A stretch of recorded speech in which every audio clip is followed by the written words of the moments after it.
Sebelum masuk tentara, dia adalah pemain hardcore nomor 1 di sebuah game yang tingkat kesulitannya gila-gilaan, game yang akhirnya ditutup. Namun sekarang, sebuah game baru yang serupa baru saja rilis dan dia sudah tidak sabar untuk mencobanya. Memasuki dunia game, tahap pembuatan karakter dimulai.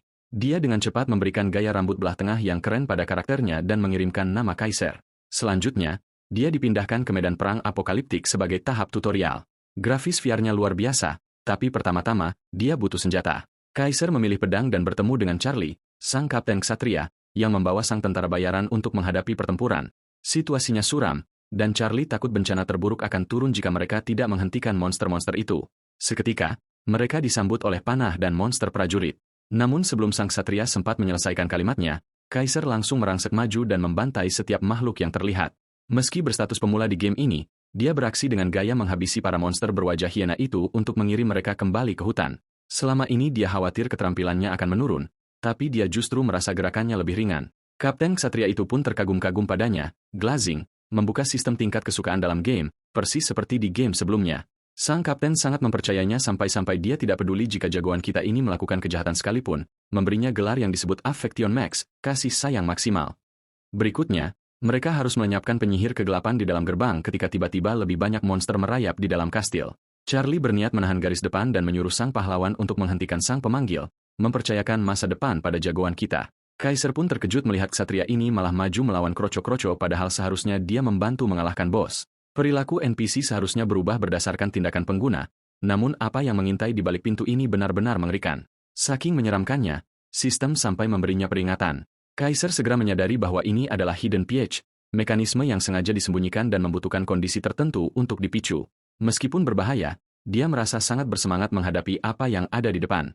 Pintu terbuka, namun alih-alih penyihir kegelapan, seekor makhluk raksasa telah menunggunya. Seekor monster yang terbelenggu rantai, diselimuti aura merah darah, Iron-Blooded Demonic Dragon, naga iblis darah besi, menyambut korban berikutnya. Kaiser sempat merasa ngeri karena harus melawan bos legendaris tepat di awal permainan. Game baru ini meminjam beberapa hal dari Demlock game sebelumnya. Salah satunya adalah sistem peringkat dari normal, rare, heroic, hingga legendary, yang dikenal sebagai sistem tier. Sistem tier ini juga berlaku untuk setiap bos monster di setiap level. Dan yang paling pedas adalah monster unik yang memiliki nama panggilan sendiri. Dan seperti yang kalian tebak, bajingan berwajah seram ini adalah salah satu dari naga tersebut, bos yang memiliki nama resmi. Makhluk itu memusatkan gelombang kekuatan yang besar dan mengaumkan tekanan yang luar biasa. Tekanan hebat ini membuat pemain terpana, stun, memicu sistem mengeluarkan beberapa layar notifikasi tentang jenis spesies naga serta pengurangan, nerf, kemampuan fisik Kaiser. Semua gerakan berkurang sebesar 20 hingga 25%. Pada titik ini, jagoan kita bertanya-tanya apa yang sedang dihisap oleh pengembang game saat mereka memasukkan makhluk ini ke tutorial. Satu-satunya hal baik tentang kadal raksasa ini adalah dia merupakan bos yang sedang terkekang. Meski begitu, terkena satu serangan cakarnya saja berarti tiket instan menuju alam baka. Kaiser sudah pernah menghadapi situasi seperti ini di Demlock. Lawan-lawannya adalah bos monster yang menakutkan, membuatnya hanya punya satu pilihan, membunuh atau dibunuh.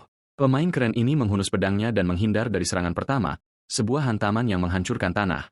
Dia menghindar ke kanan sebelum menerjang kembali ke dalam pertarungan dengan tebasan lebar. Auman kedua menyebabkan monster itu membuatnya terpana lagi. Kaiser menyadari dia akan diinjak, jadi dia menangkis cakar itu dengan tebasan pedang lainnya, namun dia terpental beberapa meter akibat benturan tersebut.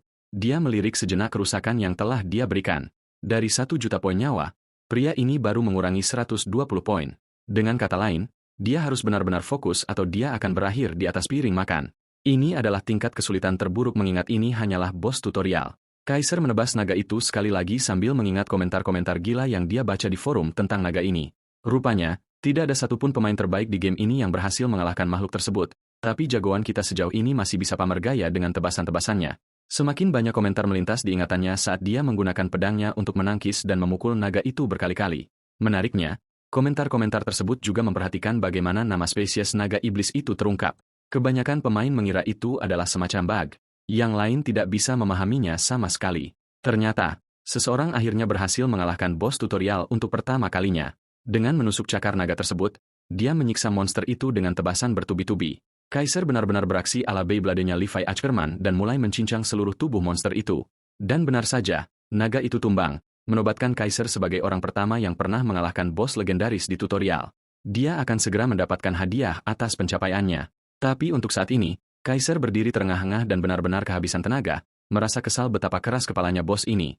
Sambil mencabut pedangnya, dia fokus pada detail bahwa dialah pemain pertama yang membunuh bos tersebut, bahkan melampaui beberapa teman lamanya sendiri. Bahkan mereka mengira makhluk itu mustahil dikalahkan di fase tutorial. Tapi untuk sekarang, Kaiser penasaran bagaimana kabar teman-temannya. Sebagai hadiahnya, ia mendapatkan gelar First Slayer, pembantai pertama, dan membuka beberapa sifat, traits, untuk permainannya. Yang pertama adalah Weapon Master, kedua Hidden Dragon, ketiga Slayer, keempat Hero, kelima Overchome. Semua syarat telah terpenuhi, membuka sifat yang lebih kuat lagi yang disebut Eye of Truth, mata kebenaran. Kaiser terkejut mendapatkan begitu banyak sifat hanya dalam satu pertarungan. Padahal, di tutorial rata-rata, pemain hanya dihadiahi satu sifat. Mari bicara tentang sifat sejenak. Itu adalah salah satu sistem khusus dalam game ini, bervariasi dari tipe Guide hingga Swordmaster. Beberapa yang tingkat tinggi hanya diberikan berdasarkan performa. Saat ini, statistik Kaiser meningkat hampir 2 kali lipat. Efek pedangnya juga meningkat bersama dengan sederet buff menguntungkan lainnya. Dia memperhatikan sifat khususnya, yang memungkinkan dia untuk melihat hal-hal yang biasanya tersembunyi. Efeknya memang samar, dan tentu, meski Weapon Master dan Hero Slayer adalah sifat yang hebat, mereka tidaklah unik. Akan selalu ada beberapa orang di antara basis pemain yang memiliki sifat seperti itu. Namun untuk keterampilan unik seperti Eye of Truth, ini adalah satu-satunya. Dengan kata lain, pria ini baru saja memenangkan lotre. Dia mendapat banyak hadiah berbeda dan membuat pencapaian yang luar biasa. Bahkan gelar yang didapatkannya memberinya efek khusus untuk menghasilkan kerusakan 10% lebih tinggi pada bos monster. Saat ini, dia merasa seperti orang kaya baru, terutama karena biasanya dia memiliki keberuntungan yang paling buruk di game sebelumnya. Dia menoleh ke arah pintu yang terbuka. Ternyata itu adalah Kapten Charlie yang tampak berdarah dan memar. Pria itu terpana menemukan sang pemain dan bertanya apakah Kaiser benar-benar berhasil membantai monster-monster itu sendirian. Sang kapten tidak habis pikir bagaimana pemuda ini bahkan tidak terluka parah, membuatnya mempertanyakan sebenarnya sehebat apa level pemain God tier miliknya. Ia memilih untuk tidak mengulik lebih dalam latar belakang Kaiser dan menyampaikan bagaimana pahlawan biasanya lahir di masa kekacauan total. Jadi, kehadiran pria ini adalah simbol harapan bagi dunia. Dialog game yang norak ini membuat jagoan kita bosan setengah mati. Saat pria itu berlutut memohon kepada sang pahlawan agar diberi kesempatan menjadi pedangnya, sistem menjelaskan bahwa niatnya memang tulus, dan dia akan menjadi bawahan Kaiser karena hal itu. Jagoan kita tertegun dengan tawaran tersebut. Lagi pula, Charlie sudah mati dalam versi game ini, jadi tidak akan ada keuntungan khusus. Tutorial secara spesifik menyoroti bahwa peristiwa ini terjadi di masa lalu, dan karena menganggap itu hanya formalitas belaka, Kaiser menyuruh sang kapten melakukan apapun yang dia mau. Kata-katanya ditafsirkan sebagai bentuk penerimaan, yang memungkinkannya mendapatkan dukungan sang kapten. Pria itu kini akan tertidur dengan damai, berharap akan masa depan yang lebih baik bersama sang pahlawan. Kaiser memperhatikan kata-kata itu saat sistem mengumumkan bahwa dia akan segera kembali ke Pantheon.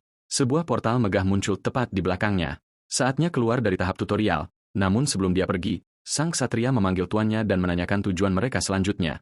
Setelah berpikir sejenak, Kaiser menjawab bahwa mereka akan pergi kemanapun mereka dibutuhkan karena dunia ini sedang kacau. Sang ksatria sangat gembira dengan jawaban ini, bersikap seolah-olah dia baru saja mengutip perkataan Socrates atau semacamnya. Pokoknya, proses teleportasi dimulai dengan hitungan mundur 5 detik. Sang kapten menyerahkan sebuah artefak sebelum hitungan berakhir, dan dalam kata-kata terakhirnya, Charlie tersenyum dan berterima kasih kepada tuannya, berharap akan keselamatan. Kaiser segera dikembalikan ke Pantheon setelah urutan ini, menyambutnya di lokasi di mana seorang pemain memilih dewa dan memulai jalur untuk berkat mereka. Dia mengagumi struktur Pantheon yang terkenal, namun secara umum, tempat ini bisa dianggap sebagai ruang gacha biasa. Tempat ini pula yang bertanggung jawab membuat banyak pemain menangis atau tertawa tergantung keberuntungan mereka, karena dewa gachalah yang mengatur keberuntungan tersebut. Karena seorang pemain hanya bisa melayani satu dewa, jalur mereka diputuskan berdasarkan hal itu. Segala sesuatu dalam game ini dibagi berdasarkan tingkatan, tier. Dewa-dewa itu sendiri memiliki tingkatan mereka sendiri, fable, hikayat, hero, pahlawan, dan mythic, mitos. Dewa fable adalah makhluk yang menjadi dewa melalui kisah-kisah yang tersebar di zaman kuno. Dewa hero adalah mereka yang berkontribusi pada kesejahteraan umat manusia hingga mencapai kenaikan tahta. Terakhir, ada dewa mythic, mereka yang bertanggung jawab atas seluruh mitologi, seperti Zeus atau Odin. Seperti yang diperkirakan, dewa mythic adalah tingkat tertinggi. Setiap kartu yang melayang di dimensi ini berisi dewa yang berbeda, dan sistem mengizinkannya untuk memilih satu. Mengetahui keberuntungannya sangat buruk, dia tidak terlalu peduli. Namun yang paling mengejutkannya adalah adanya kartu emas yang bersinar di antara yang lain. Mengaktifkan Eye of Truth, mata kebenaran, Kaiser tiba-tiba menyadari bahwa dia bisa menggunakan kemampuan ini untuk melihat apa yang ada di balik kartu apapun. Disinilah kemampuan ini menjadi sangat curang, karena dia akan benar-benar tahu tarikan gacha mana yang terbaik dan menggunakannya untuk keuntungannya. Teman-teman satu timnya yang dulu mengejeknya memiliki keberuntungan terburuk benar-benar melukai perasaannya dan membuatnya depresi. Tapi sekarang segalanya telah berubah. Dia secara resmi bisa menjadi ranker yang kuat. Kaiser bahkan tidak bisa menahan kegembiraannya dan terlihat konyol karena dia tahu dia sudah menang. Mulai sekarang, dia memutuskan hanya akan menargetkan kartu emas. Dia mengambil kartu pertama yang memancarkan kilauan emas. Dewa Pedang Bertangan 1, tier. Itu adalah tarikan tingkat mitik, bagian yang sangat menggembirakan. Namun di saat yang sama, sistem justru mengeluarkan pesan aneh. Rupanya, Kaiser belum memenuhi syarat untuk menjadi Rasul, Apostle, tier. Jadi, dia didesak untuk menarik kartu sekali lagi. Dia menangis, mempertanyakan mengapa dia tidak bisa menjadi Rasul. Bahkan Dewa Mitik itu pun terkejut dengan wahyu ini. Ini adalah kejadian yang aneh. Dia belum pernah mendengar ada pemain yang mengalami hal serupa. Kata, wadah, vessel, melekat di ingatannya karena biasanya setiap kali pengguna dibunuh oleh bawahan Raja Iblis, Sang Dewi akan menyampaikan wahyu kepada mereka. Masalahnya, dia justru membunuh bawahan tersebut. Jadi, Sang Dewi tidak pernah datang. Singkat cerita, dia menderita karena terlalu sukses. Karena dia membunuh bos tutorial, dia tidak pernah menerima berkah Sang Dewi. Kaiser memeriksa statistik sistemnya dan tidak menemukan apapun. Bagian, Apostle, hilang sepenuhnya, hanya melabelinya sebagai petualang biasa. Ini membuat keadaan menjadi sulit baginya, membuatnya merenungkan langkah selanjutnya. Dia ibarat menarik kartu Dewa Mesir dari Yu-Gi-Oh, tapi sekarang tidak bisa memanggilnya. Setiap kartu akan mengatakan hal yang sama, membuatnya jatuh berlutut, menjadi korban keberuntungannya yang buruk sekali lagi. Jagoan kita tidak mengerti apa langkah selanjutnya karena meskipun dia menghapus karakter ini dan memulai ulang game, itu akan memakan waktu tunggu selama 2 bulan. Namun kemudian hal itu terjadi. Matanya melirik ke arah kanan, melihat sebuah kartu unik yang bersinar dengan energi merah. Kartu ini unik secara esensi, karena dia bahkan belum pernah mendengarnya sebelumnya. Setelah memilih kartu tersembunyi tersebut, dia menarik petualang terakhir yang terlupakan, Cassiar, dan memenuhi kualifikasi untuk menjadi rasulnya. Dunia Kaiser bersinar merah karena dia tahu situasi ini spesial. Ini adalah Hidden Page, item tersembunyi, yang tidak diketahui siapapun. Setelah mengonfirmasi, sistem menambahkan kelasnya sebagai petualang terakhir ke lembar statistiknya, memungkinkannya mendapat bantuan dari pejuang terakhir umat manusia. Energi merah yang dahsyat berputar ke dalam tubuhnya, membuka kemampuan unik untuk menggunakan keterampilan, skill, tanpa batasan kelas apapun, yang mana sangat curang. Bahkan dengan mengesampingkan perbedaan kelas, jagoan kita sekarang bisa menggunakan apa saja dari kelas manapun. Jadi, dia bisa mengambil semua skill berguna yang dia butuhkan untuk membangun pohon keterampilan khusus. Berkat Eye of Truth, dia bahkan bisa memperkirakan jenis skill yang akan dia dapatkan, dan menggabungkannya dengan sifat Weapon Master hanya akan membuatnya semakin tak terkalahkan. Berkat ini, pria ini akan menjadi master yang kuat, serba bisa tanpa kelemahan yang tersisa. Dengan proses kenaikan kelas yang selesai, sistem bermaksud untuk menelantarkannya ke Avarel dalam 5 detik. Kaiser bersemangat dan akhirnya memiliki alasan untuk benar-benar berusaha dalam game ini. Dia tersenyum saat masa depannya sebagai ranker kini menyala kembali. Di Avarel, kita sampai di kota awal, Arde. Para pemain merenung karena mendapatkan gacha yang buruk, tetapi beberapa yang lain baik-baik saja karena kelas tempur bukan satu-satunya hal dalam game ini. Lingkungan sekitar ramai dengan berbagai pemain, tetapi di antara orang-orang ini, ada juga para scouter, pemandu bakat, pria-pria yang mengenakan setelan jas keren. Mereka sebenarnya sedang mencari anggota berbakat untuk serikat, guild, mereka sendiri, tetapi sejujurnya, mereka dianggap cukup mengganggu. Salah satu scout merasa frustrasi dan ingin memenuhi kuota perekrutan anggotanya, atau bosnya akan menghajarnya. Namun menariknya, mereka menemukan seorang pria di kejauhan yang mungkin mereka sukai. Dari pandangan sekilas, mereka mengira pemuda itu sudah gila dan tidak ada gunanya mempekerjakannya sama sekali. Saat mereka melewatinya, jagoan kita sebenarnya sedang mengagumi item baru yang baru saja dia pasang, kalung darah dan perjanjian. Itu adalah item tingkat hero dengan beberapa pilihan penggunaan yang berbeda. Sekali lagi, pria ini merasa seperti sedang dihujani keberuntungan. Perasaannya sungguh luar biasa. Sebuah notifikasi tiba-tiba muncul. Itu adalah misi pembersihan goblin, misi pertama yang harus dia hadapi sebagai pemain. Tapi bukan hanya dia, yang lain juga disuruh mengalahkan 40 goblin sebagai misi perburuan. Semua orang bersemangat sementara seorang pria berkumis bernama Hunter Dante menyerahkan tugas membunuh goblin tersebut kepada para pemain. Segera, insting pertama para pemain ini adalah memanggil anggota untuk membentuk kelompok, party. Kaiser memperhatikan detail ini. Faktanya, satu kelompok pun akhirnya mendekatinya, menyatakan keinginan mereka untuk grinding hingga level 12. Ada seorang pemanah dan penyihir, dan dari penampilan mereka, mereka terlihat cukup santai. Biasanya, berburu jauh lebih mudah jika dilakukan dalam sebuah party, kelompok. Bonus pengalaman tambahan juga sangat membantu, membuat konsep berparti di game ini menjadi sebuah keharusan. Dengan pola pikir tersebut, Kaiser setuju untuk bergabung dengan mereka, membentuk party bernama Shield Best sesuai nama sang pemimpin. Salah satu pemain bertanya apakah dia adalah penggemar Kaiser karena menggunakan nama tersebut, nama yang sama dengan orang yang dulu pernah menduduki peringkat 1 di Damrock di masa lalu. Mereka mengira dia hanyalah penggemar berat sang ranker karena menamai dirinya demikian, tanpa tahu bahwa pemuda kita ini adalah sosok yang asli. Bagaimanapun, party tersebut sangat bersemangat untuk bergegas melakukan grinding hingga level 12.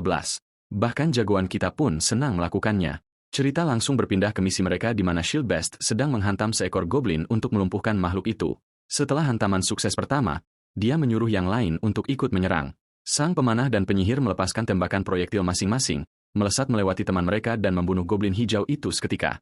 Setelah makhluk pertama tumbang, goblin lainnya cukup ketakutan, namun tetap saja merangsek maju seperti sekumpulan orang bodoh. Mereka memberikan tekanan pada pertahanan Shieldbeast, sementara teman-temannya khawatir dia akan terkena serangan berat. Pemimpin tim mendesak mereka untuk cepat menyerang goblin-goblin itu selagi dia menahan mereka. Kecuali, ada satu masalah utama. Mereka berdua sedang dalam mode cooldown. Karena mereka sedang sibuk, jagoan kita memotong pertarungan dari atas. Tepat pada saat itu, pria ini melakukan ayunan lebar, membinasakan goblin tersebut dengan satu serangan. Kelincahannya begitu gila sehingga yang lain pun terkejut. Kaiser menancapkan kakinya di tanah sebelum melesat kembali ke arah kawanan goblin seperti misil. Dia melakukan serangan kilat, speed blitz, ke beberapa goblin, membunuh mereka semua sekaligus sambil mendapatkan pujian dari rekan-rekannya. Bahkan pemimpin tim harus berhenti sejenak dan berterima kasih atas penampilannya yang luar biasa, percaya bahwa mereka akan bisa menyelesaikan quest ini dengan cepat. Namun, ada satu masalah kecil di depan, sekelompok besar goblin telah tiba. Bajingan hijau botak ini menyeringai dan menunggu kesempatan untuk menyerang, sementara pemimpin tim mendesak mereka untuk mundur dan melarikan diri. Kecuali jagoan kita, dia tidak tahu apa artinya mundur karena dia siap menghadapi segalanya. Jadi, dia menerjang masuk. Para goblin kegirangan, mengira mereka mendapatkan korban gratis, sementara pria ini melompat ke atas, menatap mereka seperti titisan iblis. Awalnya tampak tenang, tapi kemudian sebuah ledakan literal meletus dari sisa-sisa pertempuran tersebut. Ini membawa kita kembali ke percakapan yang pernah dibagikan Kaiser dengan teman lamanya, yang mempertanyakan mengapa dia selalu terjun ke pertarungan tersulit. Jagoan kita tidak mengerti arti dari bersikap gegabah, sementara teman-temannya menjelaskan bahwa dia selalu terjun duluan menghadapi setiap pertarungan bos atau monster kuat. Sang top ranker itu hanya menjawab bahwa dia tetap mengalahkan setiap ancaman, mengabaikan bahaya yang ada. Kecerobohan adalah konsep yang asing bagi pria ini karena meskipun terlihat berbahaya bagi orang lain, bahkan mematahkan semangat mereka untuk bertarung dengan risiko sebesar itu, Kaiser justru sebaliknya. Kau tahu, pria ini tidak sedang dalam bahaya, dialah bahaya itu sendiri, dan dia tidak akan berbasa-basi untuk memberitahumu hal itu. Dia selalu bertarung secara metodis, tahu bahwa dalam setiap pertemuan, dia akan menang. Ledakan barusan terjadi karena skill bernama Smash yang dia gunakan. Kaiser mendaratkan serangan kritikal pada goblin hijau. Dengan hanya satu goblin kegelapan yang mengancam tersisa, Kaiser memutar balik untuk menargetkan ancaman utama, tahu bahwa yang ideal adalah menghabisi lawan jarak jauh terlebih dahulu. Dalam terjunannya, dia menebas beberapa prajurit bersenjata yang menghalangi jalan. Goblin kegelapan itu melepaskan proyektil beracun untuk mencoba memperlambatnya, tetapi pria ini secara instan mengaktifkan Trait Overchome untuk melampaui batas kemampuannya. Hal ini menajamkan indranya, memungkinkan pria ini menangkis dengan tepat, dan melumpuhkan goblin tersebut dengan refleksnya. Dia kemudian mengakhiri hidup makhluk itu dalam sekejap sebelum menghadapi yang lain di depannya dan membereskannya juga. Kaiser memblokir serangan dan dengan penuh tekad memberikan tebasan yang indah, menebas monster itu. Efek dari Trait Weapon Master aktif, memungkinkannya menggunakan skill bernama Exploit Weakness. Jagoan kita merasa puas dengan kemajuannya, mengambil belati pendek dan melemparkannya tepat ke mata goblin, memberikan serangan kritikal. Goblin-goblin di sekitar mulai mengeroyoknya. Salah satu dari mereka menyerangnya dengan pemukul, bat. Kaiser menepisnya, memberinya akses untuk menggunakan kemampuan khusus senjata itu juga. Mengambil pemukul yang sama, pria ini masuk ke mode orang tua Asia terhadap lawan-lawannya. Pertama, dia melemparkan belati ke tenggorokan monster itu sebelum menghantam wajahnya dengan pemukul hingga menjadi bubur. Kemahiran senjatanya meningkat dalam proses tersebut, membuat levelnya melonjak naik. Sejauh ini, segalanya berjalan cukup baik bagi mereka. Dia memang ingin mempelajari keterampilan tanpa batasan, tetapi dia tidak menyangka bisa langsung menggunakannya dalam pertarungan. Meski kelelahan, dia juga senang bisa mencapai level ini. Namun sementara dia bersemangat, mereka yang menontonnya benar-benar mempertanyakan mata mereka sendiri. Pemimpin tim tidak habis pikir bagaimana seorang pemain tunggal bisa melakukan apa yang bahkan party berpengalaman pun tidak bisa lakukan terhadap sekelompok goblin. Pria ini berada di level yang berbeda karena mampu menghadapi ancaman seperti itu, dan nama Kaiser mulai terasa masuk akal. Shieldbeast benar-benar bertanya-tanya apakah pria ini adalah orang yang sama dari masa lalu, tetapi dia tidak mau menerima kenyataan konyol itu. Lagi pula, ranker jenius yang sama itu menghilang dari dunia selama 2 tahun penuh. Tidak mungkin orang yang sama muncul di partinya, kan? Begitulah pikirnya. Namun hal itu menimbulkan pertanyaan, sebenarnya siapa pria ini? Kaiser saat ini terlihat sangat berambisi demi masa depan peringkatnya. Shield Beast mengira pria itu benar-benar gila saat ini. Kembali ke kesadarannya, Kaiser melihat mayat yang memudar dan menyadari bahwa belati dan pemukul itu akan menghilang karena merupakan bagian dari musuh. Tetap saja, dia berhasil melakukan banyak hal dengan melampaui batasan senjata, jadi dia merasa senang. Membuka jendela status, dia memeriksa level dan statistiknya. Dari satu perburuan saja, dia meningkat 3 tahap, yang mana itu sudah cukup bagus. Meskipun dia memiliki akses ke semua senjata, Kaiser mencintai pedangnya dan berniat menginvestasikan poinnya ke dalam strength, kekuatan, dan agility, kelincahan. Statistik lainnya sudah tertutup dengan aman melalui item dan buff trait-nya, jadi dia santai saja. Di tengah perayaannya, teman-teman barunya datang untuk memujinya karena begitu hebat dalam permainan tersebut. Shield Beast memujinya seolah dia adalah Kaiser yang asli, sementara yang lain tidak bisa menemukan alasan mengapa ranker legendaris itu mau mencoba memainkan game ini lagi. Tetap saja, keterampilannya adalah yang terbaik dari yang terbaik, jadi bukan tidak mungkin bagi mereka untuk mempercayai kebenarannya. Selagi mereka berdebat, yang bisa Kaiser batin hanyalah fakta bahwa dialah Kaiser yang asli sedari awal. Karena penasaran, mereka bertanya apakah dia mendapatkan semacam berkat dewa mistis untuk kerusakannya, yang dijawabnya dengan sopan bahwa itu berkat trait dan gelar, titles, miliknya. Mereka terpana mendengar bahwa dia telah mendapatkan hal-hal yang sangat bagus dan bertanya-tanya apakah dia berniat menjadi ranker sungguhan.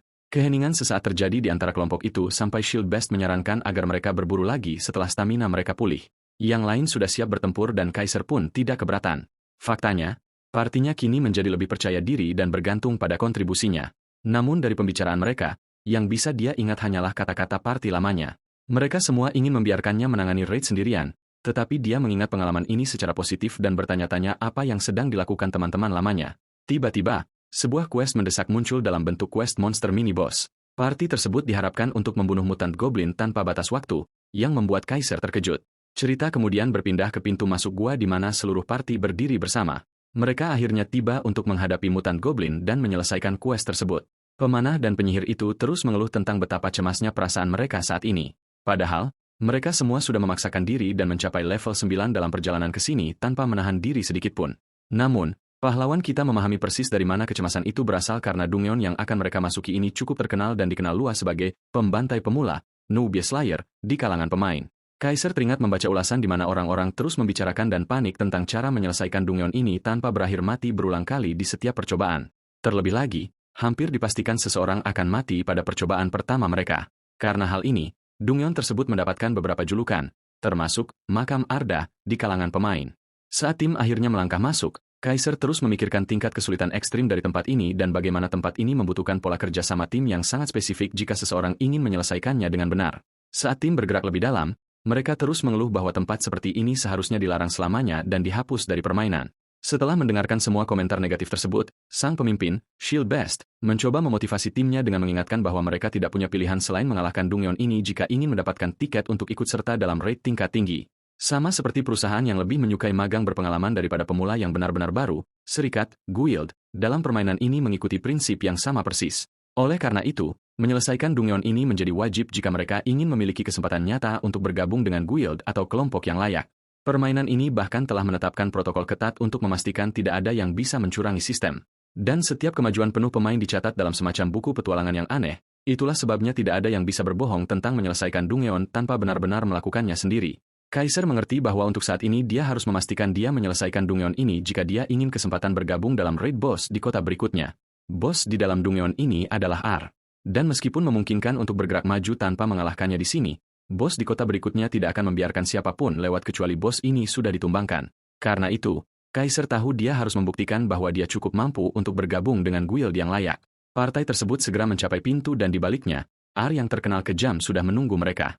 Panel permainan dengan jelas menunjukkan bahwa tidak lebih dari 4 orang yang diizinkan masuk dan semuanya harus di bawah level 10, yang mana sangat cocok dengan tim mereka. Kaiser bertanya kepada kelompok apakah semuanya sudah siap dan Yu Bing segera menjawab bahwa dia sudah sepenuhnya siap dan telah mempelajari strateginya lebih dari 10 kali.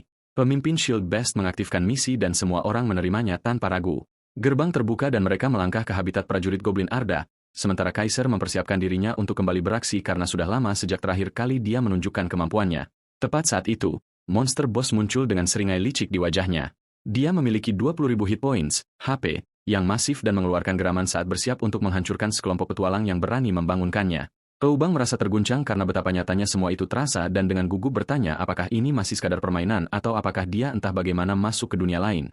Kaiser berteriak kepada semua orang untuk tetap waspada saat bos tersebut menerjang lurus ke arah mereka.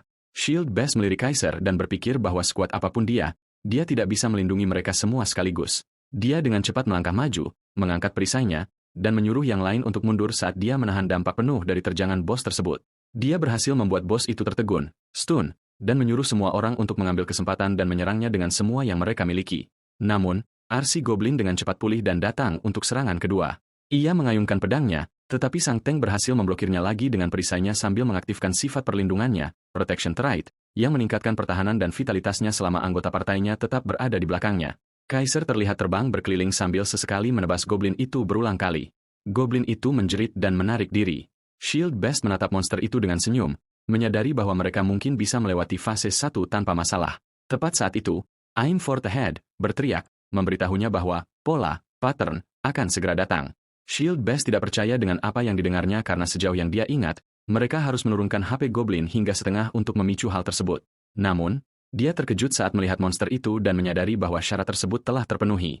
Tepat saat itu, pahlawan kita melompat sekali lagi dan menebas tangan si Goblin. Dia tetap tersenyum dan mengatakan bahwa dia telah menghentikan pola tersebut. Cerita kemudian beralih ke masa lalu di mana Kaiser sedang diwawancarai.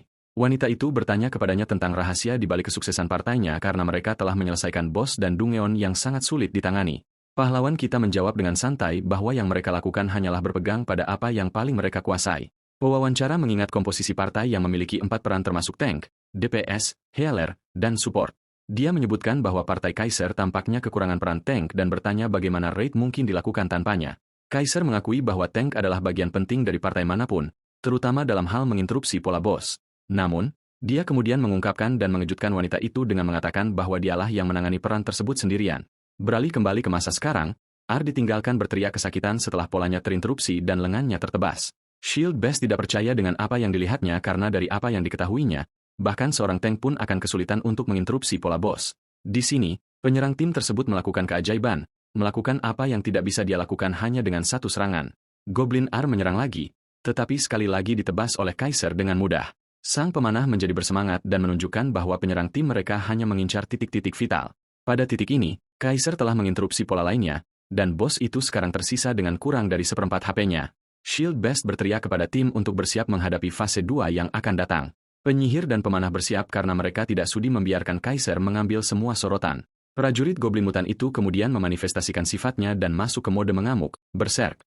Pemuda kita sudah menduga hal ini dan teringat bagaimana setiap bos membawa kemampuan yang berbeda.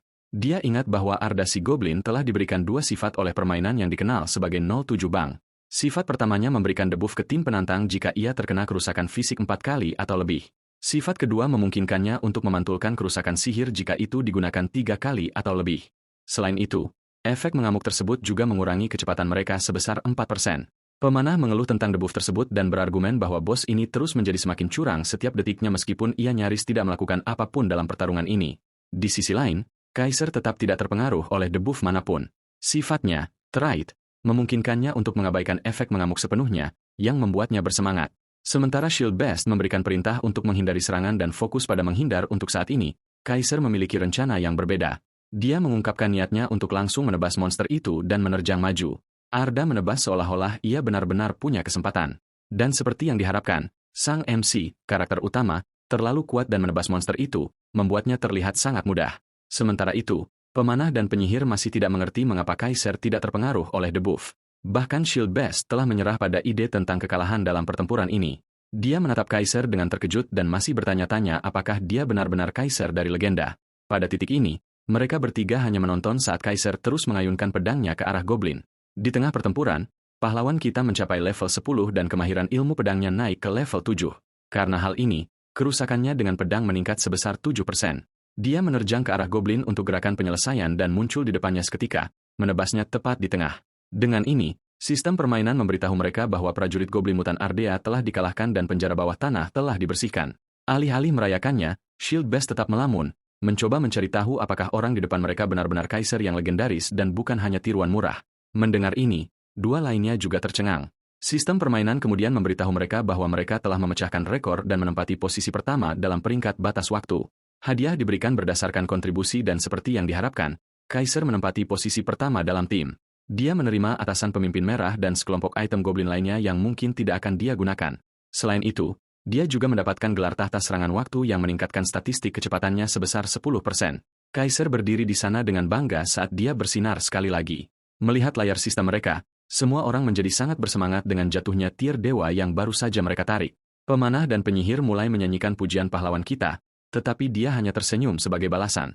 Shield Best kemudian berbicara dengan ekor di antara kakinya, memintanya untuk melihat nama di daftar peringkat. Karena Tank adalah pemimpinnya, namanya muncul di layar. Dia meminta maaf karena tidak berpikir untuk mengubah nama sebelum mereka memasuki penjara bawah tanah. Kaiser menyadari bahwa memiliki nama Anda di peringkat, terutama tempat pertama, pastilah masalah besar. Bahkan ada kesempatan untuk diterima di 10 guild teratas dengan pencapaian seperti itu. Meskipun ini adalah penjara bawah tanah tingkat pemula, mereka masih berhasil mengambil sorotan dari pemain top. Pemusnahan. Kembali ke pesta, Tank meminta maaf lagi dan menawarkan untuk membayar uang untuk menebus kesalahan itu. Anak laki-laki kami hanya tersenyum dan langsung memaafkan mereka karena hal-hal semacam ini terjadi. Komputer secara otomatis mendaftarkan nama pemimpin saat memasuki penjara bawah tanah, dan dia tidak pernah berharap untuk mendapatkan tempat pertama juga. Di dalam, dia senang karena berada di sorotan bisa sangat sulit. Bagaimanapun, hal terpenting di sini adalah hadiah, set prajurit. Meskipun nilainya dapat bervariasi, ini adalah salah satu item terbaik yang bisa Anda dapatkan di tempat ini. Karena dia benar-benar mendapatkan potongan dari setiap kelas, pahlawan kita berpikir tidak mungkin nama peringkat dapat merusak suasana hatinya. Melihat senyum bengkok di wajah Kaiser, Tank bertanya apakah ini benar-benar baik-baik saja. Pahlawan kita hanya mengabaikannya, menyuruh mereka minum pil dingin. Pesta itu kemudian mulai menyebalkan baginya karena begitu tidak mementingkan diri sendiri, hanya agar sistem mengumumkan bahwa penjara bawah tanah akan segera ditutup. Shield Best menyebutkan kepada rekan setim pemanahnya bahwa dia awalnya mengira rumor tentang Kaiser sangat dibesar-besarkan.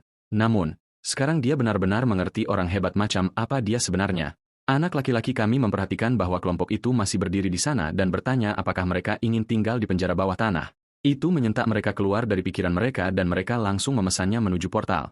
Kembali ke desa, mereka menuju ke alkemis di gang belakang. Pasukan kemudian memasuki toko hanya untuk diledakkan oleh betapa berbedanya tempat itu terlihat dari dalam. Kaiser memperhatikan sosok berkerudung berdiri di belakang konter dan mengira itu pasti kalah sang alkemis. Melihat suasana hatinya yang busuk, semua orang mulai memikirkan kembali pencariannya. Alkemis mulai memanggang mereka, bertanya apakah mereka sudah menyerah, dan mengingatkan mereka bahwa dia masih membutuhkan banyak darah untuk penelitiannya. Anak laki-laki kami kemudian membanting botol darah di konter, yang mengejutkannya karena belum 40 menit. Melihat tampilan percaya diri pada kelompok itu, alkemis itu mulai tersipu seperti gadis kecil. Sistem menginformasikan Kaiser bahwa ia telah menerima beberapa emas dan cincin perak yang dibuat oleh pria itu. Dengan itu, pencarian selesai dan mereka sekarang dapat semua pindah ke benua utama. Semua orang mulai merayakan seperti orang gila, seolah-olah mereka baru saja memenangkan lotre atau semacamnya. Layar kemudian memunculkan notifikasi baru bahwa Kaiser juga mendapat hadiah khusus dari Kalda. Dia menyimpannya untuk nanti dan sebaliknya membuka hadiah tiket keterampilan tingkat rendah. Layar mulai memancarkan cahaya aneh dan kartu-kartu melayang mengisi ruangan.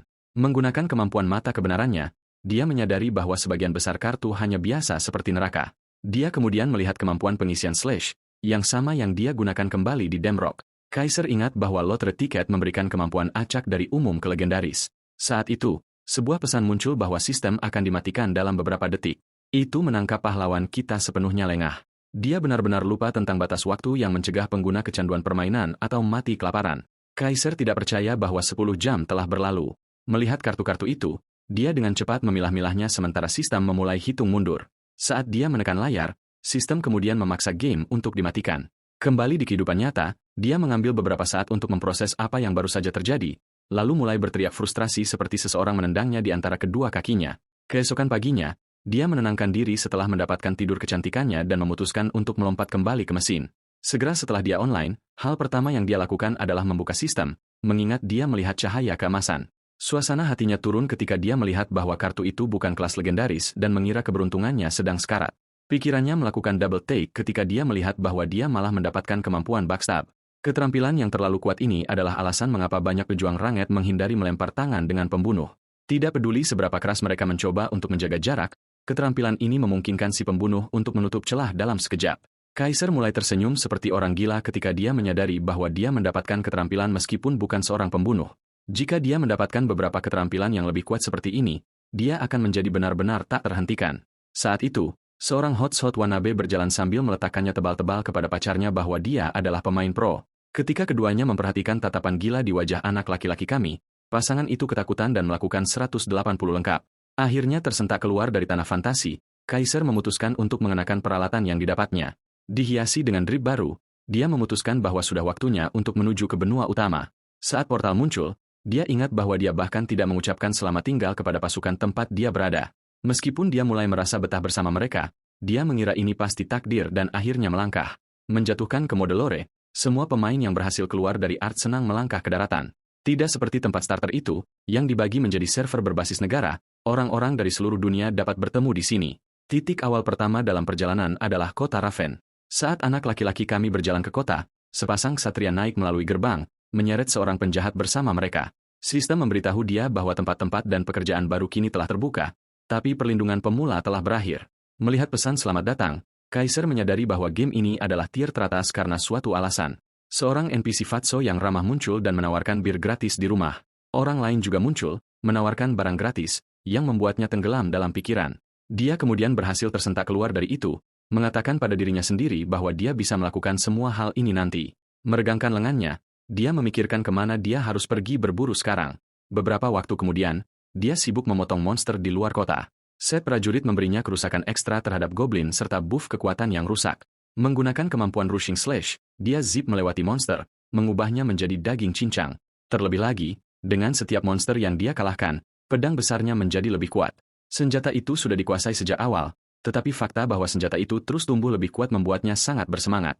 Melihat layar kemampuannya, dia menyadari bahwa tingkat berikutnya tidak jauh juga. Saat itu, kemampuan mata kebenarannya aktif dan dia melihat seseorang bersembunyi di antara semak-semak. Tuk tersembunyi mulai meneteskan air liur ketika dia melihat set prajurit dan berpikir bahwa dia telah memukul jackpot. Terdorong oleh rasa tidak sabar, dia merangsek maju dengan pisaunya, namun Kaiser dengan mudah menangkis serangan tersebut. Penyamaran itu akhirnya memudar dan pemuda kita menatapnya tajam dengan aura yang mengerikan. Pria itu melompat mundur ketakutan dan meneriaki anak buahnya untuk segera menyerang.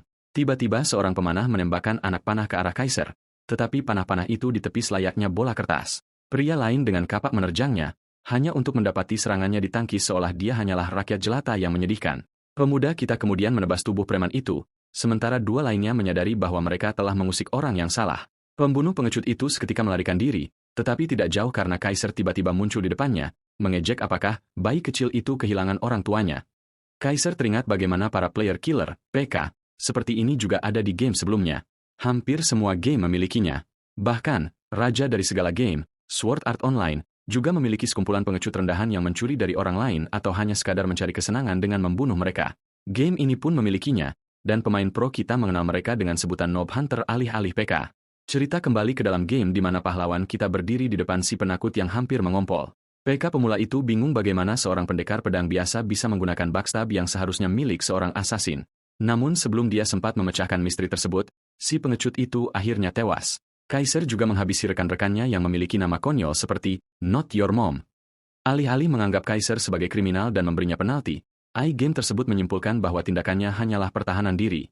Namun, setelah berurusan dengan para pembunuh pemula itu, pahlawan kita teringat akan teman-teman baiknya di Arda. Dia kemudian menyimpan barang-barangnya untuk menghindari perhatian dari PK lain dan bergegas menyelesaikan misi lainnya. Dalam waktu singkat, dia berhasil menyelesaikan banyak misi dan naik ke level 17, yang membuka akses ke gerbang barat baginya. Sebagai Kaiser yang ambisius, dia segera melewati gerbang itu dan memasuki hutan di barat Raven.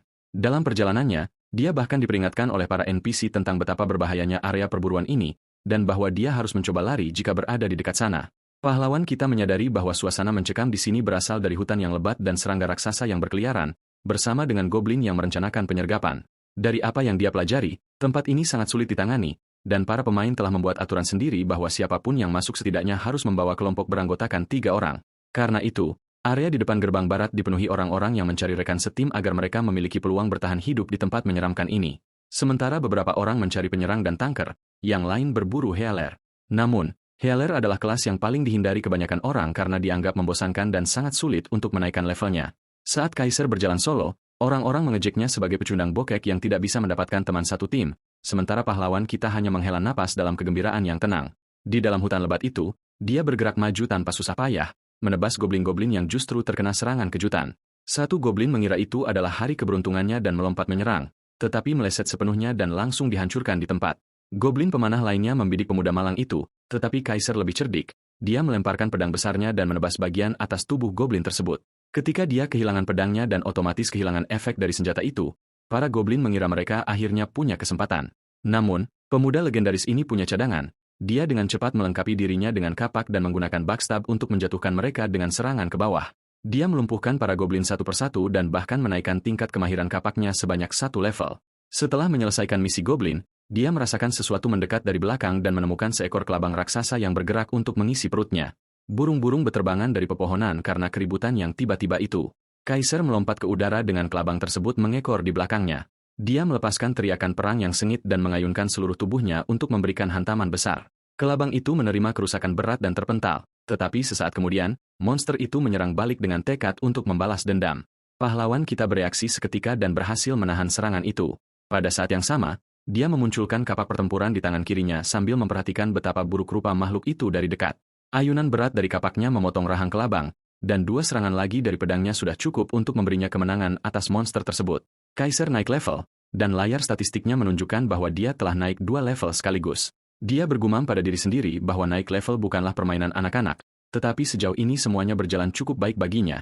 Setelah menyelesaikan sebagian besar misi yang tersedia, perhatiannya beralih ke misi normal di antara misi gerbang barat lainnya. Misi itu menginstruksikannya untuk menemukan dan mengambil Leontine, seorang gadis yang hilang, jadi dia bersiap karena dia sudah tahu lokasinya.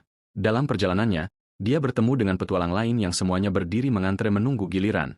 Kaiser segera mengenali sebuah pohon sebagai tempat di mana Leontine itu seharusnya muncul. Sementara itu, di latar belakang, orang-orang menggerutu dan bergumam tentang betapa panjang antreannya dan betapa lamanya mereka harus menunggu.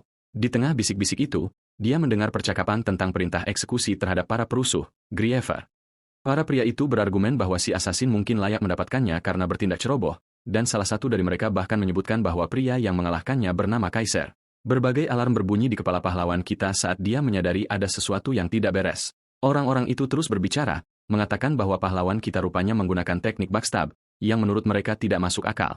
Dia berpikir bahwa seharusnya tidak ada yang percaya pada teori yang mengada-ada seperti itu, tetapi percakapan tersebut cukup untuk memperingatkannya agar tetap rendah hati untuk sementara waktu. Dia paham bahwa seorang pendekar pedang yang menggunakan keterampilan pembunuh adalah hal yang belum pernah terdengar, dan memiliki 6 trait jauh lebih langka lagi. Serikat-serikat, guild, tidak akan tinggal diam dan akan mencoba merekrutnya saat mereka mengetahuinya. Namun, ada juga orang-orang psikopat yang lebih suka membunuh bakat langka seperti itu, terutama jika mereka adalah anggota serikat papan atas dari Demrock. Aturan mereka tampaknya hanyalah untuk menguasai atau menghancurkan apa yang tidak bisa mereka capai. Dia memetik Leontine itu dari tempatnya di pohon dan mengingatkan dirinya sendiri bahwa masih terlalu dini untuk melakukan langkah yang gegabah. Kembali ke dekat gerbang barat, Camilla berseri-seri bahagia saat menerima Leontinnya dan berterima kasih kepada pahlawan kita karena telah membantunya. Kaiser menerima 1 emas, beberapa poin XP, dan sebuah hadiah dari Camilla. Pada saat yang sama, dia naik ke level 20 dan mendapatkan tiket undian keterampilan, Skill Draw Ticket, sebagai hadiah. Camilla menyebutkan bahwa Leontine itu adalah barangnya yang paling berharga, namun dia rela memberikannya kepada Kaiser sebagai hadiah. Pahlawan kita berterima kasih padanya dan menasihatinya agar tidak menghilangkannya lagi. Camilla berterima kasih sekali lagi dan saat dia tersenyum, kemampuan Max Affinity milik pahlawan kita aktif, menyebabkan tingkat kedekatan Camilla melonjak tajam. Lonjakan mendadak itu mengejutkan Kaiser. Saat dia berjalan pergi, dia merasionalisasi bahwa hal itu mungkin terjadi karena Camilla hanyalah seorang gadis muda. Tanpa membuang waktu, dia segera berpikir untuk menangani misi berikutnya. Misi tersebut mengharuskannya untuk menaklukkan ruang bawah tanah, Dungeon, di luar gerbang barat. Dan karena hadiahnya adalah tiket undian, dia benar-benar tidak boleh melewatkan kesempatan tersebut. Di saat yang sama, dia ingat ada 2 Dungeon di luar gerbang barat. Yang satu adalah rumah bagi para kepala goblin dan yang lainnya adalah sarang semut. Mempertimbangkan statistik prajuritnya, dia memutuskan untuk mengejar para goblin. Namun meskipun begitu, kedua Dungeon tersebut membutuhkan kelompok untuk memulai misi. Pahlawan kita tahu dia belum bisa mengungkapkan kemampuan aslinya, jadi dia mendekati Dungeon tersebut dengan cara yang tidak mencolok. Semua petualang berhamburan, mati-matian mencari penyihir level 20 di sana-sini. Sementara itu, para pengumpul barang dan pengrajin senjata menambah keramaian dengan teriakan mereka, membuat seluruh area menjadi sibuk seperti pasar yang padat. Pahlawan kita terkejut melihat para pemain tipe produksi berkumpul di depan penjara bawah tanah, Dungeon, memperhatikan bahwa para pencuri dan orang-orang optimis yang tak berakal adalah yang pertama kali ditolak. Di saat yang sama, orang-orang mengerumuni penyihir, mage, seperti semut, memohon agar mereka bergabung dengan tim. Pahlawan kita ingat bahwa hierarki dalam permainan ini ditentukan oleh kemampuan setiap karakter melawan bos monster, yang membuat para penyihir praktis menjadi dewa di Dungeon ini. Ia juga menyadari bahwa pendekar pedang, swordsman, pada dasarnya tidak berguna di sini. Namun tepat saat itu, seseorang memanggilnya dari belakang. Ia berbalik dan melihat seorang pemain mengundangnya bergabung dengan kru mereka jika ia masih sendirian. Kaiser memastikan apakah mereka tahu bahwa ia hanyalah pendekar pedang rendahan, dan mereka mengakui bahwa mereka sangat tahu akan hal itu. Mereka menjelaskan bahwa mereka hanya sedang menjalankan misi penyerbuan dan butuh satu anggota tambahan secara acak. Pahlawan kita mulai curiga, tetapi memutuskan untuk ikut bermain. Ia menerima tawaran tersebut, dan pemain itu mengirimkan undangan melalui layar sistem. Hanya dengan melirik statistik mereka, menjadi jelas baginya bahwa orang-orang ini tahu persis siapa dia. Kembali ke beberapa menit sebelumnya, mereka melihatnya tampak menonjol di kerumunan, kemungkinan besar berkat set zirah prajurit merahnya yang mencolok. Biasanya tidak ada pemula yang berjalan-jalan dengan perlengkapan seperti itu, yang berisi Bastard Sword, sebuah ide licik yang cocok dengan nama penggunanya. Kelompok itu langsung terjun ke lapisan tingkat kesulitan tinggi milik Goblin Chief, mengandalkan beberapa obor yang nyaris tidak menerangi terowongan gelap. Penyelaman dimulai saat mereka menjatuhkan pramuka Goblin merah pertama tanpa banyak usaha. Notifikasi sistem muncul, menginformasikan bahwa sang kepala suku kini menyadari kehadiran mereka. Pemimpin partai dan sang tank berlagak jagoan memamerkan level tinggi mereka. Pemuda kita benar-benar merasa terkesan dengan kerja tim mereka yang bersih dan damage yang besar. Tak lama kemudian, Goblin Chief mengirimkan bala bantuan untuk menangani tamu tak diundang tersebut. Entah dari mana, puluhan mata merah yang bersinar terbuka dalam kegelapan, dan dinding-dinding bergetar saat gerombolan monster menyerbu ke arah mereka. Berlagak dermawan secara tiba-tiba, skuad tersebut bertanya pada Kaiser apakah ia ingin menghadapi gelombang itu sendirian. Mereka berjanji akan turun tangan jika terjadi sesuatu yang buruk. Si gadis penyihir menimpali, mengatakan bahwa ini adalah kesempatan sempurna untuk menguji sinergi mereka. Ia bersumpah akan benar-benar melindunginya jika ia dalam kesulitan. Kaiser melihat tanda-tanda bahaya di mana-mana, tetapi ia bukan pengecut yang akan mundur. Ia menerjang lurus ke dalam kerumunan goblin dengan tebasan pengisian yang bersih, membabat mereka seolah sedang memotong boneka latihan. Kecurigaan sang pemimpin terkonfirmasi. Insting tempur Kaiser yang matang meneriakkan bahwa ia adalah seorang veteran, yang berarti dialah orang yang selama ini mereka buru. Pemimpin yang licik itu menyuruh si tank untuk mengevaluasi keahlian pendatang baru tersebut, yang dijawab dengan tenang bahwa ia pasti bukan kelas 2. Jelas sekali Kaiser memiliki insting menghindar yang tajam dan menargetkan titik vital dengan sangat cepat untuk seorang pengguna pedang besar, Great Sword. Meski begitu, pria itu berkata ada sesuatu tentang Kaiser yang tidak masuk akal. Ia menambahkan bahwa pendatang baru itu tetap belum berada di level di mana seorang profesional berpengalaman seperti pembunuh, B69, seharusnya bisa kalah. Kaiser memang cepat untuk seseorang di peringkatnya, tentu saja, tetapi pembunuh, assassin, adalah jenis yang berbeda. Dengan kemampuan mengendap-endap dan racun dalam keahlian mereka, itu adalah salah satu kelas PvP yang paling rusak, bahkan bisa memenangkan pertarungan 3 lawan 1 tanpa berkeringat. Bosan dengan analisis yang berlebihan, si gadis penyihir menyuruh mereka untuk santai saja. Tujuan akhir mereka adalah membuangnya ke selokan, jadi detailnya tidak terlalu penting. Mendengar itu, sang pemimpin memberi lampu hijau kepada si tank untuk mulai menjalankan rencana secara diam-diam. Ketiganya perlahan mendekat dari belakang, berpura-pura bahwa mereka hanya datang untuk memberikan dukungan. Sementara itu, Kaiser tetap sepenuhnya sadar akan segala sesuatu di sekitarnya, bahkan saat sedang mencincang goblin seperti kayu bakar. Rekan satu timnya menghujaninya dengan pujian, mengklaim bahwa mereka yakin ia bisa menyelesaikan seluruh Dungeon sendirian dengan ilmu pedang seperti itu. Pemuda kita melemparkan seringai lebar dan dengan santai menjawab bahwa mereka sendiri juga tidak terlalu buruk. Si tank terus menjilatnya, mengatakan kepada pemimpin bahwa mereka telah menemukan seorang gamer hardcore yang layak dihormati. Namun, Kaiser bukan tipe orang yang mabuk karena sanjungan murahan. Dalam pikirannya, hanya ada 2 alasan mengapa mereka melemparkannya ke dalam kerumunan monster seperti itu. Mereka mungkin menggunakannya sebagai umpan, berencana untuk mengambil jarahannya setelah ia mati. Namun sejauh ini, sepertinya mereka belum siap untuk menarik pelatuknya. Sang pemimpin menyarankan agar mereka terus bergerak maju, bukan karena kebaikan, tetapi karena ia sedang menunggu saat yang tepat ketika pahlawan kita akan paling mudah untuk dilenyapkan. Kelompok itu membersihkan gelombang demi gelombang monster, namun entah bagaimana si gadis penyihir terus-menerus meleset saat menembak ke arahnya. Pemimpin membentaknya karena bidikannya yang buruk, dan ia dengan tanpa tahu malu menyalahkan para goblin yang menghalangi garis tembaknya. Ketiga orang bodoh itu sudah kehabisan napas, berpikir bahwa Kaiser sangat beruntung. Sementara itu, ia benar-benar terkejut betapa buruknya bidikan gadis itu, mengingat ia praktis memberikan celah yang bersih baginya. Mereka telah mencapai ruang bos sekarang, yang berarti ini adalah kesempatan terakhir mereka. Gerbang besar itu terbuka perlahan, dan aura yang berat tumpah keluar. 2 prajurit goblin elit melangkah maju sebagai pengawal pribadi sang kepala suku, siap untuk menghancurkan para penyusup. Sang pemimpin memerintahkan Kaiser untuk menangani mereka sementara mereka mengurus sesuatu yang penting. Yang mengejutkan mereka, ia tiba-tiba tidak terlihat dimanapun, dan para prajurit elit mulai berbaris ke arah mereka sebagai gantinya. Si Tank berteriak bahwa tikus licin itu pasti sudah mengetahui seluruh rencana mereka. Sambil menunjuk ke depan, si gadis penyihir meneriaki si Tank bodoh agar fokus pada musuh daripada panik. Mendengar itu, para pria itu mati-matian menahan para goblin dan meneriakinya untuk menghanguskan mereka sebelum mereka diratakan. Gadis itu mulai merapalkan bola api, tetapi tiba-tiba berhenti ketika sebuah batu besar terbang lurus ke arah wajahnya. Ia nyaris menghindar ke samping. Gadis kecil itu membeku saat melihat sosok raksasa yang melemparnya. Sang Goblin Chief yang obesitas dan memiliki dagu ganda yang menyaingi Donald Trump melangkah keluar dengan raungan yang menggetarkan ruangan. Si Tank menoleh padanya, bertanya berapa lama lagi ia berencana berdiri di sana melamun, tetapi si penyihir tampak pucat seolah-olah ia baru saja melihat malaikat maut. Kaiser menampakkan dirinya lagi, dengan sopan bertanya kepada teman-temannya apakah mereka kebetulan adalah teman dekat Assassin Ba.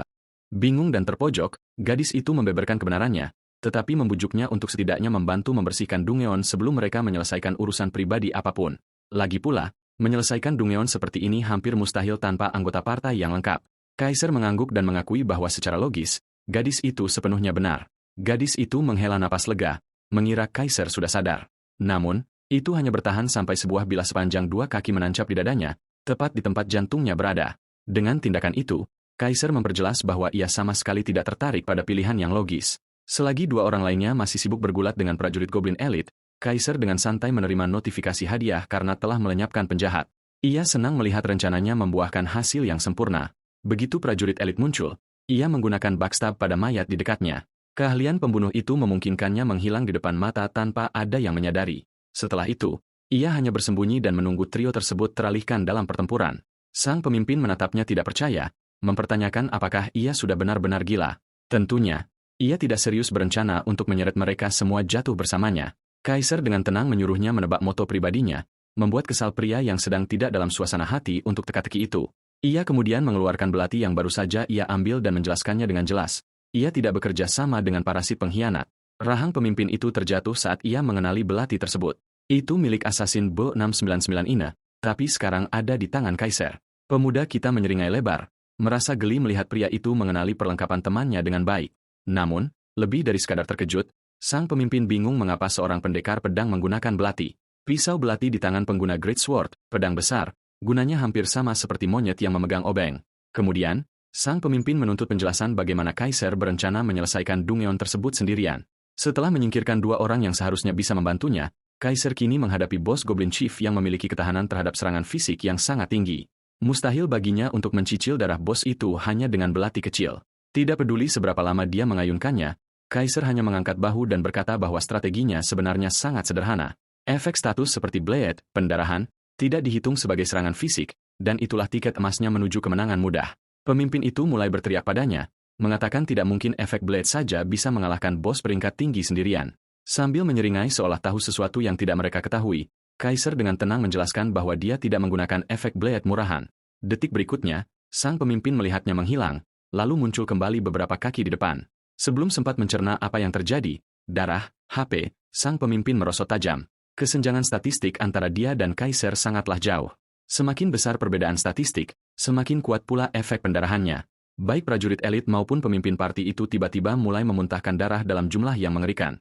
Sambil tersedak dan murka, sang pemimpin mengutuk desain game konyol yang menghukumnya hanya karena memiliki statistik yang lebih tinggi. Padahal perbedaan level mereka tidak terlalu jauh, hanya terpaut 4 level. Agar Blade tersebut bisa memberikan dampak sekuat itu, pasti ada faktor tersembunyi lainnya. Kaiser memperhatikan dampak dari skill yang ia keluarkan dengan kepuasan tersendiri. Di atas kertas, itu hanyalah skill gacha level 20 yang rata-rata. Namun, yang tidak ia duga adalah adanya kondisi langka yang menyertainya, yang memungkinkan efek tersebut untuk menumpuk, stack. Menumpuk efek status bukanlah hal yang umum di sebagian besar game. Namun, Kaiser kebetulan memiliki perpaduan skill dan senjata yang sempurna untuk melipat gandakan output kerusakan dari pendarahan tersebut. Karena benar-benar tidak paham, pemimpin parti itu menuduhnya menggunakan cheat, hacker. Dengan napas terakhirnya, dia memaki Kaiser sebagai bajingan penipu yang kotor. Cukup ironis datang dari seorang player killer, PK, bernama Bastard Sword. Melihat pemimpinnya tumbang, sang Tank meneriakkan nama temannya dengan panik. Ekspresi wajahnya menjelaskan segalanya, dia akhirnya sadar telah mencari masalah dengan orang yang salah, dan sekarang dia dalam masalah besar. Rencananya seharusnya sempurna, namun, kenyataannya rekan-rekan setimnya justru tergeletak kaku di lantai Dungeon. Dia terlambat menyadari bahwa mereka bukanlah pemburu. Kaiserlah yang mengendalikan mereka sejak awal, menggerakkan mereka seperti boneka. Saat sang Tank sadar dia harus lari, Semuanya sudah berakhir. Para petarung lapis baja berat itu tumbang seperti karung kentang hanya setelah satu tebasan bersih dari belatinya. Dia sempat terduduk kembali meskipun kehilangan banyak darah, namun hanya bertahan beberapa detik sebelum akhirnya tewas. Dengan begitu, jagoan kita berhasil menyingkirkan para pemain licik tersebut beserta prajurit elit Goblin. Sang Goblin Chief, yang sejak tadi hanya menonton dari pinggir lapangan, tiba-tiba teringat bahwa dia juga bagian dari pertarungan ini. Melihat pengawal setianya tumbang, sang bos mengeluarkan raungan kemarahan. Kaiser mengembuskan napas sekali, teringat bahwa dia masih harus berurusan dengan si gendut yang sedang mengamuk itu. Karena sudah telanjur di sini, dia memutuskan untuk sedikit bersenang-senang. Sang bos melompat dari atas, mencoba menghancurkannya dengan bobot yang setara 100 truk siber. Karena bos itu belum mengaktifkan pertahanan fisiknya, satu serangan lutut telak ke wajah mengirim monster raksasa itu terjungkal ke belakang. Merasa sakit dan malu, bos itu mengaktifkan selfish defense dan mengurangi semua kerusakan fisik yang masuk hingga hampir nol. Tanpa ragu, Kaiser menggunakan skill pencurinya lagi dan menebas bos tersebut dari berbagai sudut. Sama seperti sebelumnya, darah menyembur dari Goblin Chief seperti lubang pada balon air. Makhluk itu berputar dengan tatapan geram, sangat marah setelah melihat setengah darahnya hilang dalam satu serangan. Matanya bertemu dengan mata Kaiser, yang memiliki tatapan pembunuh seperti seorang jagal yang sedang mengukur hewan mana yang akan dipanggang berikutnya. Kemarahan sang ketua lenyap seketika. Dengan pekikan panik, dia berbalik dan lari. Untuk pertama kalinya dalam sejarah, seorang bos melarikan diri dari pertarungannya sendiri. Jagoan kita menutup jarak menggunakan backstab saat si Goblin menoleh ke belakang, mengira dia telah lolos. Namun ketika dia memutar dagu gandanya kembali ke depan, dia menemukan sang algojo sudah berada beberapa inci dari lehernya yang empuk, siap untuk membuat potongan daging babi. Sang Goblin Chief berteriak ketakutan saat dia dikirim ke neraka. Sistem memberitahunya tentang kemenangan dan bahwa dia juga naik level. Dia bahkan mendapatkan sabuk kotor dan berkeringat milik sang ketua, tapi dia tetap senang karena memang sedang mencarinya. Pahlawan kita berpikir bahwa dia bisa saja mengambil posisi peringkat di sini juga. Namun, karena tidak ada batas waktu, dia membiarkan topik itu berlalu. Hal itu sedikit membebaninya, tetapi dia kemudian fokus pada semua hadiah menggiurkan di sana. Saat mengambil perisai, dia menyadari bahwa para preman itu menghabiskan banyak uang untuk peralatan mereka. Bahkan pedang sang pemimpin adalah barang kelas atas. Meskipun orang itu sesuai dengan namanya, bajingan, sekarang dia tidak bisa mencelakai siapapun lagi. Tepat saat dia mengambil sebuah kalung untuk diperiksa, kemampuan Eye of Truth miliknya aktif dan menangkap sesuatu di kejauhan. Awalnya, dia bertanya-tanya apakah itu seseorang yang menggunakan stealth, tetapi cahayanya tampak terlalu terang untuk itu. Saat dia berjalan ke arahnya, sistem memberitahunya bahwa dia telah menemukan sebuah hidden dungeon tersembunyi, yang membuatnya benar-benar terkejut. Kembali ke mode pengetahuan game, lore, dungeon dibagi menjadi beberapa tingkatan, dan di antaranya, yang paling legendaris dan langka dikenal sebagai hidden dungeon. Bahkan pemain dengan kelas penjelajah, explorer, hampir botak mencoba menemukannya. Pintu masuknya diletakkan di lokasi yang tidak masuk akal, dan selain itu, ada beberapa syarat khusus yang cukup aneh untuk memasukinya.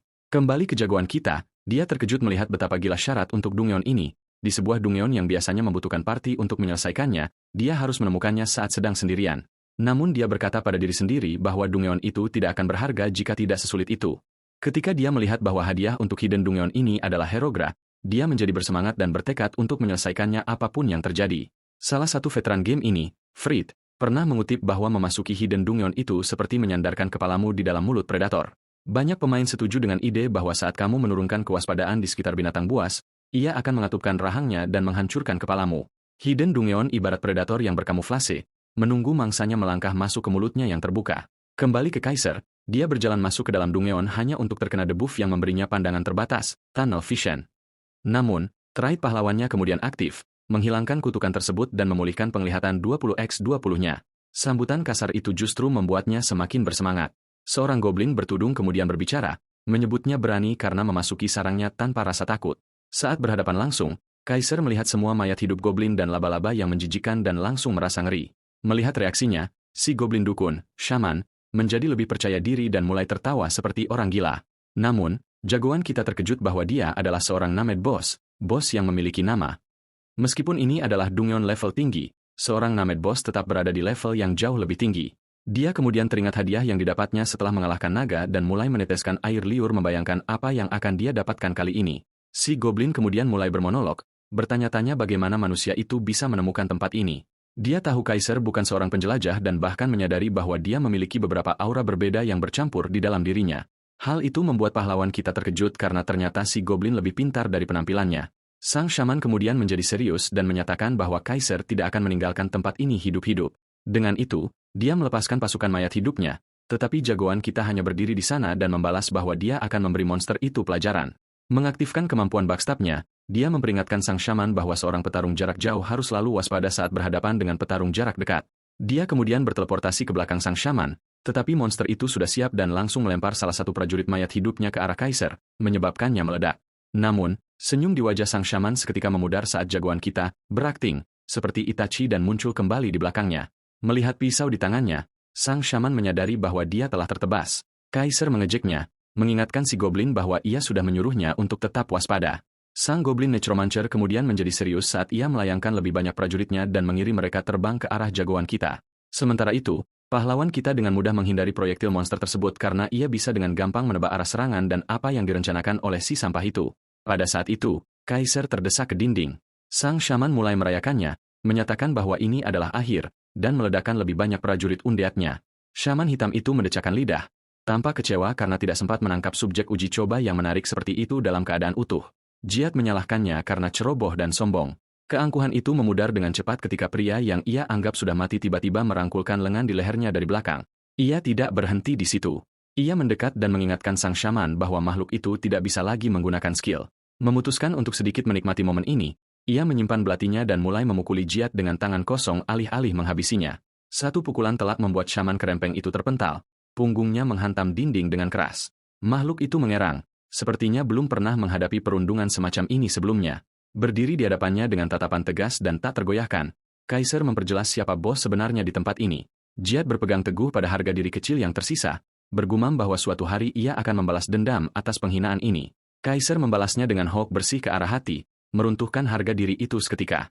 Ia melanjutkan dengan rentetan pukulan pendek sampai sang shaman terengah-engah dan malah meminta waktu istirahat.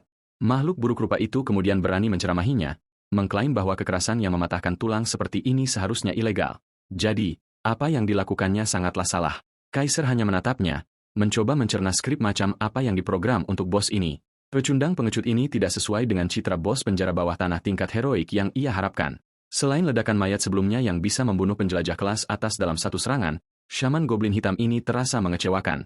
Saat Kaiser melamun sejenak, sang shaman diam-diam membetulkan tulangnya yang patah. Kemudian ia menyelinap mundur, menciptakan jarak dan meninggalkan Kaiser yang berkedip kaget. Kepercayaan diri Jiat kembali dengan cepat, mengklaim bahwa mundur tadi adalah langkah perhitungan untuk membuat lawan lengah.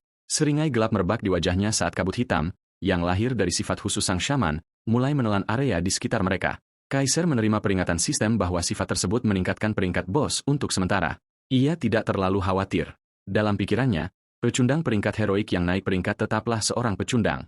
Meski begitu, ia tidak akan tinggal diam membiarkan transformasi itu selesai, terutama ketika monster peringkat Heroic Plus biasanya membutuhkan tim raid penuh untuk ditaklukkan. Maka, ia bergerak dengan kecepatan penuh, bertujuan untuk mengakhiri ini sebelum semakin parah. Sebelum pertarungan, ia menaruh semua poin statistiknya ke strength, kekuatan, mendorongnya melewati angka 100. Selain itu, set prajurit memberikan bonus kerusakan terhadap monster tipe goblin, ditambah dorongan ekstra melawan bos. Jiat Black mungkin tangguh, tetapi kerusakan murni seperti ini tidak peduli pada daya tahan. Ia mengayunkan pedang besarnya dalam satu tebasan telak, dan bilah pedang itu membelah shaman goblin tersebut tepat menjadi dua. Begitu saja, penjara bawah tanah rahasia itu berhasil diselesaikan dan dicatat dalam buku petualangnya. Sebagai penjelajah pertama yang menaklukkannya, ia mendapatkan hadiah tingkat heroik. Akhirnya, jarahan yang layak, seperti jubah shaman dan bola kristal berisi jiwanya. Kemudian, ia menyadari sebuah item aneh berlabel jejak klan yang terlupakan, tanpa peringkat yang tertera. Bahkan deskripsinya samar, mengingatkannya pada item jatuhan yang tidak teridentifikasi seperti yang ada di Demrock. Mengesampingkan itu, ia beralih ke hadiah terakhir. Pada pandangan pertama, ia berasumsi kartu monster yang tidak teridentifikasi itu menawarkan peningkatan statistik atau enchantment. Namun saat ia mengekliknya, kartu itu mengungkapkan kartu pelindung, Guardian, tingkat heroik yang memanggil shaman goblin itu sendiri untuk melindungi pengguna. Kegembiraan Kaiser langsung padam. Ia tidak senang diikuti oleh goblin buruk rupa. Ia membayangkan sesuatu yang lebih keren, seperti pelindung naga atau harimau yang dipamerkan mantan rekan satu timnya. Tetap saja, ia memutuskan untuk mencobanya daripada menghakimi terlalu cepat. Bukannya Jiat Black sang Dark Shaman, yang muncul malah Jiat Black, edisi kolektor Pokemon. Versi boneka kecil itu berkedip bingung, menatap manusia yang sama yang pernah mencoba ia bunuh.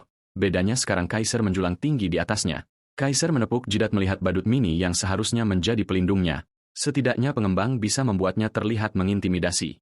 Baby Black jatuh ke lantai dalam keputusasaan yang nyata, merasa tersinggung dengan pemikiran harus melayani manusia kotor. Sifat-sifat yang terdaftar juga tidak menjanjikan, dengan penindas yang lemah dan oportunis berada di urutan teratas. Loyalitas sang pelindung dimulai dengan sangat rendah, yang membuat monster kecil yang menyebalkan ini lebih terasa seperti hukuman daripada hadiah. Lebih buruk lagi, sistem bahkan memperingatkannya bahwa pengkhianat kecil ini tidak akan ragu untuk menusuknya dari belakang jika ada kesempatan. Satu lirik ke wajah Jiat yang sok tahu memberitahu Kaiser bahwa ia jelas tidak bisa membiarkan makhluk ini berkeliaran tanpa pengawasan. Jagoan kita perlahan melangkah ke arah pelindung mini itu, yang melihat manusia raksasa mendekat dengan niat yang jelas. Si bajingan kecil itu bertanya apa yang direncanakan manusia kotor terhadap seseorang dengan keagungan seperti dirinya. Kaiser hanya berkedip. Keberanian, Pokemon, buruk rupa ini memanggil tuannya, kotor, hampir terasa mengesankan. Jiat dengan cepat terdiam, menyadari bahwa ia mungkin telah melewati batas. Memutuskan bahwa shaman yang mati otak ini memerlukan koreksi segera, Kaiser memperkenalkannya pada arti sebenarnya dari kata tuan melalui sesi pelatihan fisik. Segera, suara renyah dari pendidikan intensif bergema di seantero gua, dan poin loyalitas Jiat perlahan mulai meningkat lewat satu pelajaran yang menyakitkan pada satu waktu. Setelah sesi bermain game yang panjang itu, protagonis kita akhirnya merangkak keluar dari persembunyiannya.